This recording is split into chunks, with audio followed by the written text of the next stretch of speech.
the ultimate objective, if you look at Chipotle, if you look at any successful brand, you look at Salesforce.com, if you look at Apple, I mean, you look at any successful brand, they have raving fans, like you mentioned, Paul, right? They have raving fans, which leads to a viral coefficient. A viral coefficient that leads to your customers doing your selling, your customers convincing other people, so on and so forth. You have to ask yourself, what is your viral coefficient?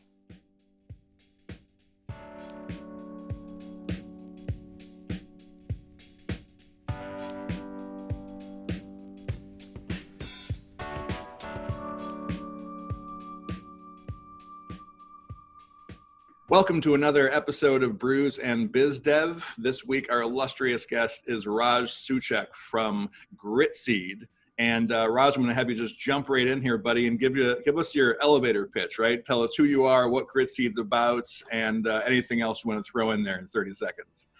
Awesome. Thank you. Thank you very much, Paul. It's really nice to be here. My name's Raj. I'm the founder of Gritseed. Gritseed is a software company that has built an engagement platform that leverages the power of text messaging to recruit amazing people, to retain employees, and even other things like COVID check-ins and customer service functions. So we're focused on creating simple experiences. Simple. No apps, no usernames, no passwords. All over text messaging. It's beautiful, and it just works. Nice. I like simple. I like how that sounds. So as this is Brews and BizDev, right? So we start with the brews. Now, you want to tell us what kind of coffee you're drinking this morning? Because I'm pretty sure you're a coffee person, right? But maybe it's one of those anything will do kind of people. Yes. So I am a coffee person, but I'm trying proactively to switch from coffee to tea. And this morning, I'm actually having tea. Yesterday, I had a lot of coffee, and I couldn't sleep well. So I decided to focus on tea today. And I have my Panera coffee today because I usually go to Tim Hortons, but Panera happened to be close by. I dropped my daughter off to school today, first day of school. So I needed my tea right away. And so I'm having Earl Grey tea and with a little bit of cream and a little bit of honey. So yeah, that's my morning. Cool. But I'm a big fan, just to be really clear, I'm a big fan of the Tim Hortons, the steeped tea that I have pretty much every single day. And it's great. Yeah. So I'm a simple guy, simple tea. Yeah. Good. So Tim Hortons is the normal go-to, but today Panera's on the way, right? So correct. Today Panera's on the way, so I had to get something quick. And I'm just drinking office coffee, so drinking out of a branded mug here. All right. I have no idea the brand of it. It just got delivered here yesterday. It's something through Amazon. For me, it's not all that important. I don't, no one likes bad coffee, right? No one likes like motel room coffee, but as long as it's decent and up, yes. I'm good. As long as it fires up the system, then job well done. Yes. And actually, a few weeks ago, I had Clark Dever on as a guest, and he was also in the middle of, he'd recommended a certain coffee. I went out and found it, and I had it ready. And then he wasn't drinking coffee; he was drinking tea because he had kind of realized that, he had a little bit of an addiction going on, and he had gotten sick that week. And so he has this theory about as long as I'm sick anyway and I have to stop, like consuming stuff, what a great time to like quit an addiction. And so he had gone off coffee the week of doing the show. So yes. I hear it's healthier, but I'm sticking with coffee. Yeah, I'm a big believer, by the way. I can't drink coffee after 3 p.m. If I do, it's game over for me. I can't go to bed till like 2 o'clock in the morning, and then the whole next day is messed up. And even if I do fall asleep at 2 o'clock, I tend to like dream in fast motion, and so you're just all hyped up and and you wake up, and even though you've been sleeping, you don't feel rested, and it's a vicious cycle for sure. Cool. So Gritseed, I know, has come through some different stages, some pivots is such an overused word at this point, but let's call it adaptations, right? Because it's not like you've stopped doing necessarily what you started doing. It's just that you have other capacities. And this is a BizDev show, and we are sitting here. We are in the middle of a pandemic still, and and certain things are shut down to a certain degree. And certainly people don't want to be doing the same kinds of things, right? They want a little bit less contact. They want, they want to feel safe in what they're doing while still doing as much as possible the way that we used to. So talk about, if you could just tell us, like, where Gritseed started, kind of where you were looking, what you were looking to get into, and then where you've turned to in the wake of everything we've all been through. Yes. So when we first started Gritseed, we were focused on, recruiting, and the fact that if you apply for a job, you should be given a fair and consistent chance. And an algorithm or a human doesn't get to decide that, right? That was our thought process. So meaning, in order to give you a consistent chance, we had to build an engagement platform. An engagement platform where you apply over texting or over email or over a link, and the system starts to engage with you and asks you questions that are relevant and important for the job and simulates the job in many ways, so it informs you about the position. That's really how we started Gritseed. So as we embarked on that journey, like I said, we built an engagement platform. Very quickly after building that engagement platform, when we started talking to customers and people started using our product, we realized that what we had built was so generic in nature. It wasn't just about recruiting engagement. It was also about employee engagement. Hiring is just one part of the problem, but retaining your people is another part of the problem. And asking them questions at key points in their life cycle and making that experience so simple and smooth, so simple that they're incentivized to actually respond to you. And then it doesn't cause fatigue when they answer a once a year survey. They just are able to text you a couple of questions here and there, and boom, responses, and you start to collect this valuable insight. That leads to amazing results for employee retention. So we saw companies and our customers were using Gritseed for employee retention. And then COVID hit, and it was crazy, right? Like the world was in total pandemonium. Everything was going crazy. Everything changed on us, and we realized that the engagement platform that we had built could also be used for a completely contactless, simple, very simple. Again, simple is one word that summarizes Gritseed. Gritseed equals simple. That's what we want to do. Gritseed equals simple. So we used our engagement platform for COVID check-ins. Or companies can use Gritseed where people can, before they walk into the company organization, they can do a text to just check in. Hey, have you tested positive? Have you been in contact with someone? And the system is smart enough to organize all of that data and allow you to take action based on your results. So if you said yes to one of those questions, what happens next? How can you do that systematically where you don't have to send people emails for surveys or blah, blah, blah, or click on a link and open that link and, oh, it's not opening I'm on my phone. I forgot to check in. No. If you don't check in, we will text you. It's beautiful, right? So the system now is used by many organizations around the city in Western New York, and we're really excited. I'll have some great news to share in the hopefully near future. But we're really excited. We're growing, and we are. The most important thing, I guess, is that we have built a platform that's nimble enough for recruiting, for retention, for COVID check-ins, and even customer service. Customer service, you'd be shocked, right? Like if you think about it, engagement.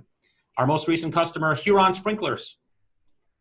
They have a huge list of customers. They're one of the best sprinkler system companies in Western New York. And they need to connect with their customers for openings, closings, repairs, installations, snow plowing, whatever. And how do you do that at scale? By making it easy for you to schedule a closing. Not by calling, not by downloading apps, not by going to a website. How do you pay your invoice? Simply, easily. So that's how they're using Gritseed. So Gritseed has turned into a full-blown engagement platform for different types of applications. That is interesting because I'm trying to sit here and picture what it looks like to pay an invoice via a text message, right? So, and I think that the fact that I can't come up with a picture for it and it's something that you're doing speaks to the value, right? Because either it's something I already know how to do and anyone can program it or not, and it's impossible. So So you're doing invoicing there, and then I know we had talked before, and she's on my LinkedIn feed quite a bit. Jennifer from Arthur's Executive Cleaners here locally. She does a lot of fun stuff online. I really appreciate when small kind of traditional businesses do untraditional things to make their business better. So having someone from a cleaners do a lot of video on LinkedIn and have it be quirky and fun as well, and also now engage you, right, to be able to deliver services in a non-traditional way is great. Those are my favorite kinds of businesses ever. So tell me a little bit about, is that similar to the sprinkler situation? What are you doing for them? Yeah, great question. First of all, Jennifer is amazing. I really enjoy watching her videos on LinkedIn. She is really smart. She's really articulate, and she gets the power of social media. She really understands how to connect with her constituents, and she's a visionary, right? When I told her about this, it took her literally 20 minutes to connect the dots and ask herself, how are we going to be different? What are we going to do to create simple experiences for our customers? And the process that we came up with for her was, they have people that need to get laundry done, need to get dry cleaning done, and they offer free pickup service in the north towns and in the south towns. Well, now, if you want to schedule service, you don't have to call in, you don't have to go to their website to, fill out an application, submit your credit card, and have a credit card on file. No. Just literally text laundry, and you're good to go. Text laundry to a number that they have, and boom, the system will ask you relevant questions about your address the first time, your name, and the next time you want to schedule a pickup, you just text laundry, and you're done. Capiche? And their techs, their techs out in the field that are doing the pickups, they know that you requested a pickup, and it's that simple. And when time comes to pay for the laundry, they send you a simple text message saying, hey, for your laundry, you owe this much. Would you like us to charge credit card 4242 on file? Yes, no, done. And it was, as soon as they say yes, the process just seamlessly builds them. Nice. Yeah, that's a cool system. And, for anyone who knows Renoun, and we'll just look at our website, right? We call ourselves the customer success agency, blah, blah, blah, blah. But that's like the main point where we like to focus first, whenever possible, is, okay, yeah, it'll be marketing technically, but you're looking at who do you already have, right? How can you serve them better? How can you make a better experience for them such that, of course, they buy more, they promote, they refer you, they become an advocate, right? That ever elusive raving fan advocate, as we called them in the 90s and 2000s anyways. And so, what I like about what you've done with the platform, right, is there's a lot of ways of using this to create exactly that kind of a thing, right? Yeah. Generate business, especially in an environment like this, that we've talked about this on other episodes, where sometimes new business is a little bit hard to find these days. People are not the most eager. Most groups of people right now are not eager to be spending money, including the people who are in the boardrooms, right? Companies are tightening up. They're looking forward into 2021 is most likely, if you're having a tough time now, that is not going to be a better year for you or overall. And so there's a lot of tightness. And what we've been recommending, right, is we'll focus on who you have. Forget about having your people pound the pavement even harder. That's gonna blow back, right? I'm not a big fan of the cold outbound, and right now it can be done so insensitively that it really creates blowback on your brand. But what you can do is double down on the customers you have, create better experiences for them, ask them, engage. How can we help? How can we, what can we do better? And then do that. And that way you get through this, and then on the other side of it, you have people referring, you have people going, wow, I can't believe that. I've never heard of that kind of service, right? We love that stuff. That's always where we want to start the process, is how to take better care of the people who are coming in, and then work backwards from there. So obviously you're in agreement there, right? You're creating the service to actually do that exact kind of a thing. What do you see as being, what do you bump into as the hurdles? So when you're out there and you're trying to map this out with people, right? And you're saying, okay, how do you create a better experience? How do we make it simple? What do you find is the most complex, unnecessarily complex, right, kind of thing that you're bumping into? What are the hurdles that you're hitting trying to simplify and improve people's customer experience? Yeah, that's a really, really great question. I don't know if we have figured it out, Paul, but we're learning every day. We're trying new things. We're a small startup. We have failed so many times, and the people that are watching this, I want you to know that it is hard. It is really hard. Business development is really hard. But hopefully I can share some experiences that I've had that may help you maybe not go through those bumps, right? So again, I want to be really clear. Like, we're not, if you look at companies like HubSpot and others, right, that have their flywheel figured out, like inside out, and it just keeps spinning, we're nowhere near there, right? And we're learning, we're trying, and we're learning how to scale our business development efforts. Now, there are two things that I've learned. Number one is, let's just assume, before I even get into those two things, let's just assume that the service that you're offering or the product that you're offering is something that the company, that the client, that the prospect, customer really needs. You can actually solve them. You can solve them a problem that they have. You can save them time. You can help them do things better. You can help them hire faster, better, and so on. And create a safer environment and so on and so forth. Let's just assume that for now. So you have something that people really need. And if you don't, by the way, you have to be honest and truthful to yourself. Okay, you have to ask yourself, what am I offering that people really need? And that answer to that question has to be in black and white, right? For me, for the longest time, at Gritseed, it wasn't in black and white. It really wasn't. And I had to go through iterations and pivots and pain to figure that out, okay? But please ask yourself that question. So let's just assume that you have answered that question and there's something very tangible that you're offering that people need. Mm-hmm. Now, there are two things that I'd like you to keep in mind. The first is, what is the friction?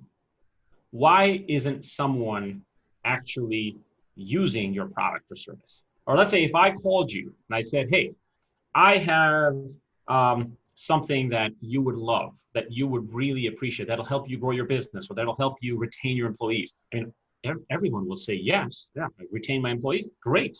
That's one of the biggest problems, for example, that people have. But what is the friction point? Well, the friction point is typically either they can't correlate, they can't connect the dots of how that applies to them. There's too much complexity. Well, how is this going to integrate with this that I have, and how is that going to work, and blah, blah, blah. There's too much complexity. They can't connect the dots. Or, your pitch could be also off because you're not, positioning yourself right. But let's just assume that that's okay. But so connect the dots and complexity, and there's friction. So you need to understand when you do business development, what is that friction for you and for your product? And you need to clearly understand that. And then the second piece is the ultimate objective. If you look at Chipotle, if you look at any successful brand, you look at Salesforce.com, if you look at Apple, you look at any successful brand, they have raving fans, like you mentioned, Paul, right? They have raving fans, which leads to a viral coefficient. A viral coefficient that leads to your customers doing your selling, your customers convincing other people, so on and so forth. You have to ask yourself, what is your viral coefficient? How can your customers become raving fans? And what can you do to enable them and to increase your viral coefficient? So I think that's it, right? So those are the two pieces that I have struggled with, and I still struggle with, by the way, every day, okay? But I believe that those two pieces right there are very, very important for people, for entrepreneurs, for business leaders, for anybody, frankly, anybody, even customer service, even sales, no sale, development, even software development.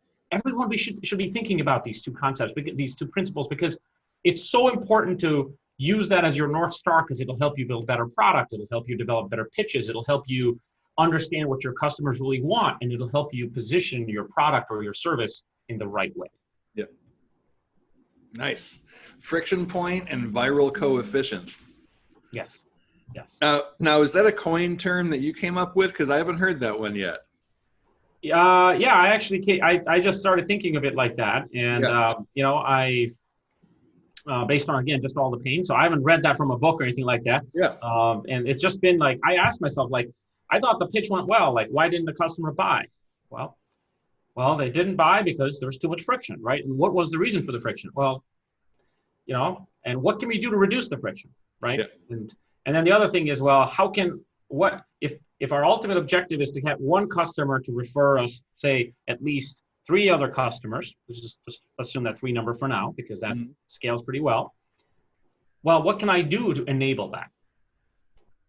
And like you said, focus on your existing customers. Well, how can we focus on existing customers to make them so successful that they become raving fans? Yeah. So. Nice. Excellent. So we're totally aligned around that point. I couldn't have set that up any better for someone to give an answer that I appreciate from my side of the perspective. So that's excellent. What would you say are some, let's talk service businesses, right? So let's talk about tech companies, B2B kind of space, generally, those kind of companies, often the hurdles are the same, right? Often frictions can be the same, even though you're talking about very different products, because there's a complexity to the sale process. In a traditional way it's done. But also, there's customer follow-up. So from the customer success points, / engagement points, what are some pointers you might have for people looking to, all right, what's the first place I'm going to look, right? Great. I understand the theory of, like, yes, if I can turn my current customers into raving fans, that's going to be good. And it's going to work for me for all these reasons. Where's the first place I want to look, and what are some easy steps I can take, right, to get myself pointed in the right direction and get that process started? Yeah. So my first company, Cloud62, we were a services company. And we had a simple policy. When we sent customers an invoice, we told them, you have veto power to not pay this invoice. You have the right to not pay this invoice. We don't want you to pay this invoice if you don't want to pay. That's what we would tell them. That may sound absolutely absurd. That may sound absolutely crazy. But our bad debt ratio at Cloud62 over 4 years was, I think it was 0.11% or something like that. And the logic is very simple. When you give a customer the option not to pay, you're doing the right thing for your customer. You're doing the right thing for them, right? You are offering a service. You're offering a product, and they have to see the value that you provide, and you're giving them that, and you're putting it literally in black and white to them. Number 2 is you're holding yourself accountable. You're holding yourself accountable that, are we doing things that are in the best interest of our customers? Because if you do what's in the best interest of your customer and what's in the best interest of your team, if you just focus on those 2 things, everything else will fall into place sooner or later. Yeah, you may get bumps along the way, you may go through a lot of pain, et cetera, et cetera. But if you focus on those 2 things, listen to your customer, listen to your team, and do the right thing in both of those situations, everything else will fall into place. So you're holding yourself, you're giving your customers absolute power, and you're holding yourself accountable and your team accountable to doing what's right for your customer, and holding yourself accountable on, are we building a product that the customer really needs? Well, customers are not paying the invoice. That basically means that as we, as software developers, for example, are not building something that's actually adding value. So that's one of the simplest things we did. And it's profound how that changed our business. Okay? So I believe that if you give customers that power, you build long-term relationships that are based on trust and based on mutual interest. And guess what, by the way? Guess what? Customers will also see that they will see a partner in you. They will see a partner. No one's out there to get you, right? No one's out there to say, I'm going to take up all the free product or all the free services and I'm not going to pay them. No one wants to do that. So what people want to do is they want to get value for what they're paying for. And if they do, they will continuously keep investing in you. And that's how we invested in our customers and they invested in us. And guess how many salespeople, by the way, we had at Cloud62? 0. right? And we were able to grow the business to 40 people and sell it in 4 years. And since then too, by the way, the after the sale, the company, did really well. And now Huron Consulting owns, Cloud 62's assets and all of that good stuff. And they've grown, like they've done a lot better than where we were. So the point is, we focused on growing our existing customer relationships, and we focused on scaling that part of the business. And if you're a services company, what I just said, I believe, is even more important than if you're a product company. Okay, talk more about that, because that was going to be my counter, right? Is if you're a service company and if you're invoicing, let's say on the back end, or even 50% on the back end, you've already done all the work, you're already in on it. Giving people an option to just not pay if they don't want to, you think that's even better? Yeah, on the services side, like I said, they will pay, right? On the product side, right? I think it's a little bit different because, ultimately when you're a product company, it's about scale, right? It's about it's about self-service. It's about letting customers use your product, making your product really intuitive, simple. It's about getting them in the system every day, getting them engaged, and so on. So what you have to do in that case is you have to focus, I believe, more on measuring how well is your product doing. So, for example, when we first started Gritseed, like how many people have been hired using Gritseed? How many people are logging in every day? How many jobs do we have open? Right? Like when companies post jobs, are they using Gritseed or are they using another system? Like, what is the value that we provide compared to, the many other recruiting software companies that are out there, right? And how are we different? I mean, we have to embed all of those types of measures and metrics in the system, and we need early warning indicators that say, okay, well, people haven't used this or people haven't posted this, so let's figure out what the problem is, and you should proactively address that before it becomes a bigger problem. So I think instead of focusing on the services component where it's all about just like doing the work and providing consulting services, for example, this is more about knowing how your product is being used so that you can make it better. And if there is a problem, proactively reaching out to your customers before it becomes a bigger problem. Right.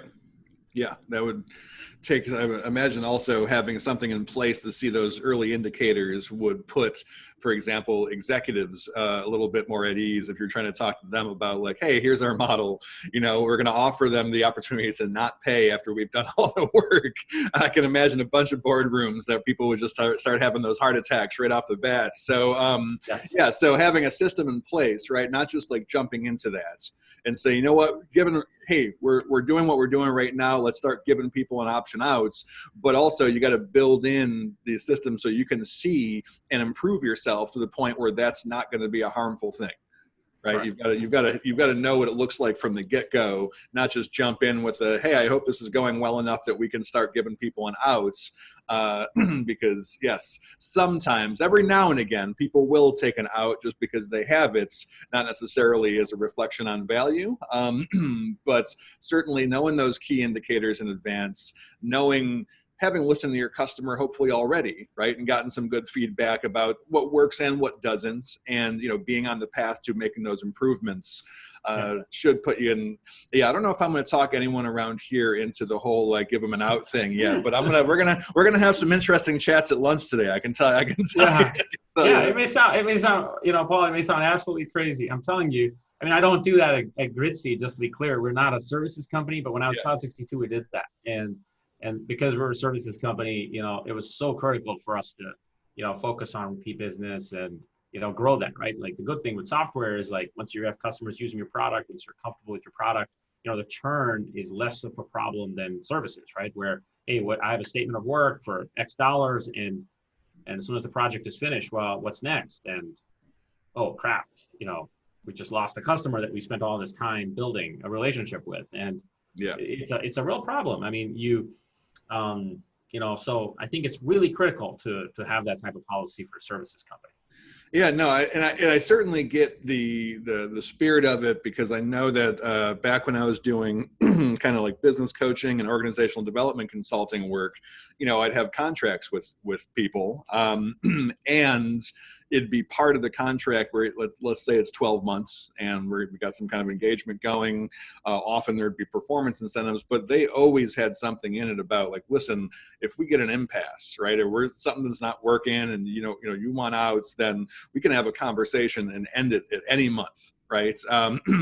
Not all the contracts varied because of performance incentives have to vary and they have to be a little more customized, but they all had some version of that, like where as long as we can have a conversation and then figure out what wasn't working and what's like, listen, we'll call it a day. I even told people the company I worked with would hate this, and when I tell them they'd hate it as well, like, listen, this contract says whatever it says, right, about arbitration and stuff. Like, I'm not coming after anybody. If someone bails, even if we don't have that meeting, and whatever happened, you go out of communication, like there's no notice coming. The lawyers are not going to be at your door. Like, I will take the responsibility for whatever happened with it, and then we'll move on with ourselves. But there's not chasing people for money. There's not asking people to pay stuff that they do not think was worth it. And so we baked it right into the contracts.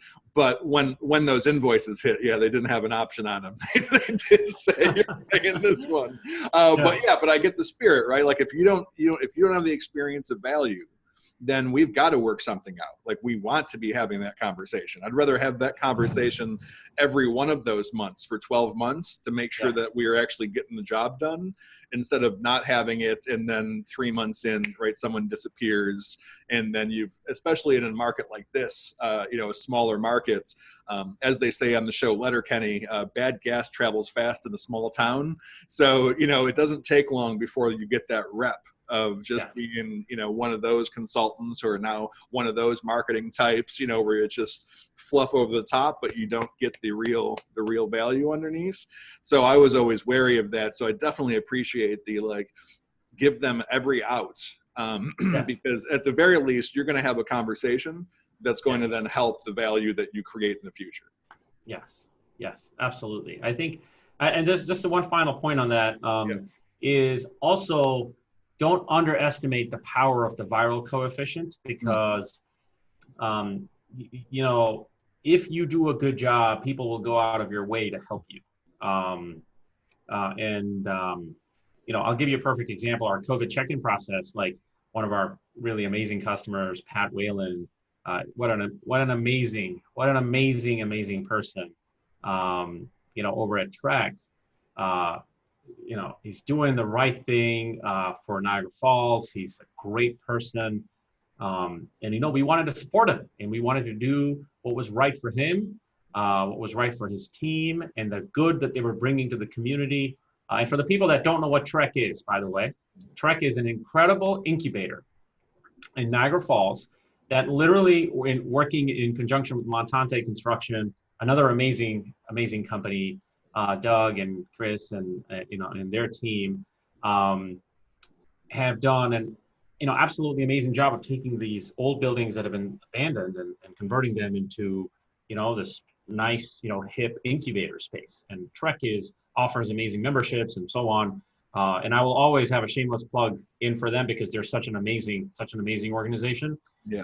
Going back to the viral coefficient, we wanted to support them. We wanted to help them. And, they started using our COVID check-in process. And as people were using it, they're like, oh my God, this is too easy. Like, what's going on? This is way too easy. And through that process, we were able to connect with other people. And that's resulted in a lot of good faith, word of mouth. And we're really grateful, and so we, again, don't underestimate the value of the viral coefficient. It will help you as a business. Yeah, no doubt. Even on the small scale, right? Even at that level, and all the way up to those HubSpots and all the rest of that. Raving fan. Awesome. Well, listen, my friend, I'm going to get you out of here so you can move on with the rest of your Friday morning. Is there anything else? One last thing, anything you want to throw out to our viewers and listeners? This is your 15 seconds. Yeah. So if you're an entrepreneur, if you're a business owner, please remember you're not alone. It can be very lonely, and many times it can be disheartening. It can be depressing even as you try different things, and if something isn't working, please remember that as Ryan Holiday put it in a very nice book, the actual obstacles that you face, is the way. Please keep going. Have faith in yourself. Believe in yourself. Just remember, there are people out there that are rooting for you. I am rooting for you. I'm sure Paul's rooting for you. And please keep going, keep trying. Focus on doing a little bit of good around people around you. And at the end of the day, when the game of chess is over, the king and the pawn go in the same box. So remember that. So it doesn't really matter. What matters is the game. And please keep marching. Okay. Awesome. Beautifully said, my friend. Thank you for joining us out here. And gritseed.com, right? If people want to go check you out. Yes, www.gritseed.com. Please check us out. If you want to try our visitor check-in process to see how easy it can be, text 716-412-2133. Again, 716-412-2133. Text the word visitor to 716-412-2133. Visitor to that number, and the system will automatically just work simply. And awesome. We'll see. Okay? Yeah, there's the test. Well, awesome. Have a great weekend. Thanks for coming out, and we'll be hearing from you soon, I'm sure. Great. Thanks again, Paul. Good luck. I wish you well, and thank you for this opportunity. Thank you. Awesome. You're welcome. Thank you.